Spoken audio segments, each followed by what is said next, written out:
नमस्कार, मैं अरुण कुमार पांडे। आप द न्यूज़ वर्ड से मुखातिब हूँ। आज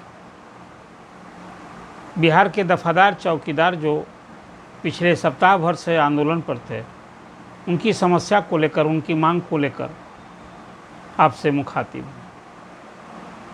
बिहार राज्य दफादार चौकीदार पंचायत की ओर से बैनर तले 118 लोक संघ के जो प्रमुख नेता हैं, वो लोग यहाँ पटना के गर्दनीबाग में आमरण अनशन पर बैठे थे। 17 तारीख से आज 24 सितंबर है और इस दौरान उसमें कई की हालत बिगड़ रही थी। बिहार विधानसभा के उपाध्यक्ष महेश्वर हजारी ने आज हस्तक्षेप किया और ख़ासकर इसका एक कारण भी है, वो कारण बाद में मैं स्पष्ट करता हूँ।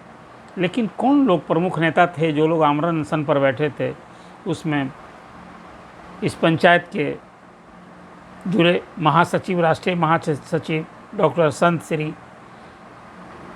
इसके बाद फिर जेता जहां उर्फ जीतू सिंह जो राज्य कार्यकारी अध्यक्ष हैं, रामविलास पासवान जो राज्य उपाध्यक्ष हैं, धर्मेंद्र कुमार सिंह जो राज्य कोषाध्यक्ष हैं, ये सारे लोग बिहार राज्य दफादार चौकीदार पंचायत के बैनर तले आमरण अनशन कर रहे थे। इनकी प्रमुख मांग थी कि बिहार में जो 30,000 पद हैं चौकीदार दफादार के, और ख़ासकर नीतीश कुमार के कार्यकाल में ये 2014 से एक आदेश जारी किया था कि जो चौकीदार 55 वर्ष की आयु पूरी कर चुके हैं और जिन्होंने 20 साल सेवा की है, वो स्वैच्छिक सेवानिवृत्ति लेकर अपने निकट आश्रित को चौकीदार में नियुक्त करा सकते हैं। नियुक्ति के लिए डीएम की अध्यक्षता में एक कमेटी बनी हुई है और इस आदेश के बाद, सरकार के इस आदेश के बाद बीते 8 वर्षों में कोई 8,000 से अधिक स्वैच्छिक सेवानिवृत्ति लेने के बाद नियुक्तियां हुई हैं और ये क्रम जारी था। इसी साल फरवरी में हाई कोर्ट का एक आदेश आया जिसमें ये जो स्वैच्छिक सेवानिवृत्ति के बाद जो उनके निकट आश्रित को नियुक्ति की जो प्रक्रिया थी, इस पर रोक लगा दी, इसको गलत ठहराया। अब इसी को लेकर के बिहार के दफादार, राज्य भर के दफादार चौकीदार आंदोलन कर रहे हैं। अब वो आमरण अनशन पर बैठे थे। अब इसका निदान कैसे हो सकता है? हाई कोर्ट के आदेश के बाद उस हाई कोर्ट या तो फिर सरकार पुनर्विचार याचिका में जाए या दफादार पंचायत जाए या सरकार को नया फैसला ले। तो आज बिहार विधानसभा के उपाध्यक्ष ने पहल की, मुख्यमंत्री से बात की और उन्होंने ये बताया कि अधिसंख्य दफादार चौकीदार उसमें 90% और उससे अधिक लोग अनुसूचित जाति के हैं, खासकर उसमें विशेषकर पासवान जाति के हैं। आपको याद होगा कि बिहार में 1990 में तत्कालीन मुख्यमंत्री डॉक्टर जगन्नाथ मिश्रा ने दफादार चौकीदार को चतुर्थ वर्गीय कर्मचारी का दर्जा देने की घोषणा की थी। अब बाद में जब लालू प्रसाद मुख्यमंत्री बने तो 95 से राज्य के दफादार चौकीदार सरकारी कर्मी, चतुर्थ कर्मी का उनको वो दर्जा मिला है, उन्हें वेतन सुविधाएं मिल रही हैं और अभी तो 8,000 से अधिक चौकीदार के पद खाली हैं। इधर जब स्वैच्छिक सेवानिवृत्ति की कार्रवाई हो रही थी, उसमें नियुक्तियां हो रही थी, बहुत सारी नियुक्ति हो चुकी थी। 2,000 से अधिक नियुक्ति की कार्रवाई पूरी करने के बाद अभी उसका लंबित है, नहीं निकला है।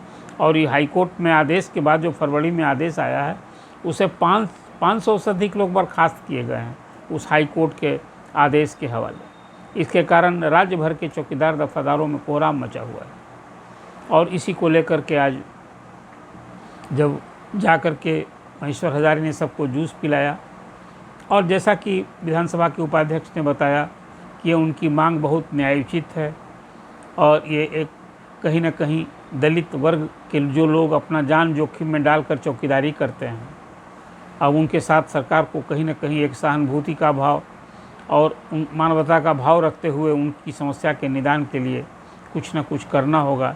इसी दिशा में उन्होंने मुख्यमंत्री से आज अनुरोध किया और मुख्यमंत्री ने आश्वासन दिया है कि वो एडवोकेट जनरल से बात करेंगे और इस समस्या का कैसे निदान हो सकता है, इसका रास्ता निकालने की भरपूर कोशिश करेंगे। आप जानते हैं कि चौकीदार पुलिस विभाग की एक सबसे निचले स्तर के एक कर्मी हैं और इनकी बड़ी भूमिका है गांव स्तर पर जो आपराधिक गतिविधियां होती है उसकी सूचना थाना को देने में, और फिर जो अभी बिहार में तो ग्राम कचहरी का काम चल रहा है उसमें भी उनका बड़ा योगदान होता है। तो चौकीदार की जो अहम भूमिका है और उनमें इस तरह का संतोष होना स्वाभाविक रूप से सरकार को इस पर ध्यान देना अपेक्षित है। और फिर चौकीदार दफादारों के संदर्भ में जो उनकी समस्या है उसका निदान भी अपेक्षित है।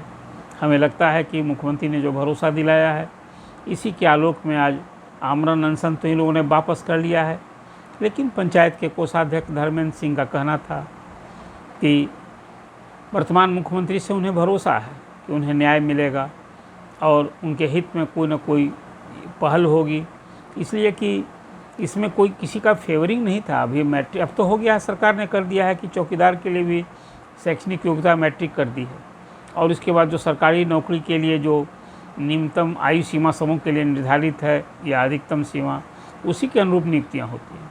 और जैसा कि धर्मेंद्र सिंह ने बताया कि आज भी 95% अनुसूचित जाति दलित वर्ग के लोग हैं, उसमें अधिसंख्य पासवान जाति के लोग चौकीदार दफादार की भूमिका में हैं, और उसके बाद 3% दूसरी पिछड़ी जातियां हैं, उसमें यादव भी हैं और भी लोग हैं, और 2% माने लोग हैं। तो अधिसंख्य अनुसूचित जाति के लोगों के हित की रक्षा के लिए सरकार से उन्होंने जैसा कहा कि अपेक्षा है कि उनके निदान हो। मैंने बिहार के चौकीदार दफादार के संबंध में एक बात और धर्मेंद्र सिंह ने बताया कि सरकार ने जब एक व्यवस्था की है कि हम लोगों के नियुक्ति करने वाले डीएम होते हैं, लेकिन हम लोग सेवा करते हैं एसपी के अधीन और वहीं से हम लोगों का वेतन मिलता है।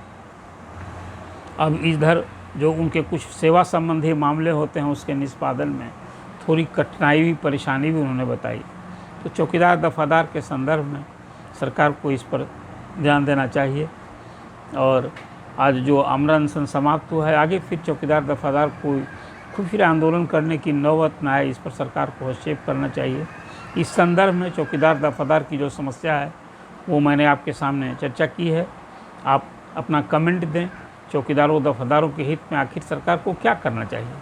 क्या उन्हें स्वैच्छिक सेवानिवृत्ति का जो लाभ मिल रहा था कि 55 साल की उम्र और 20 साल की सेवा के बाद जो सेवानिवृत्त होने के बाद और उन्हें उनके परिजन को जो निकट आश्रित को नौकरी दी जा रही थी, ये सुविधा देना उचित न्यायोचित है या नहीं, और फिर इसमें सरकार को क्या करना चाहिए। आप अपना कमेंट दें और द न्यूज़ वर्स को सब्सक्राइब करें।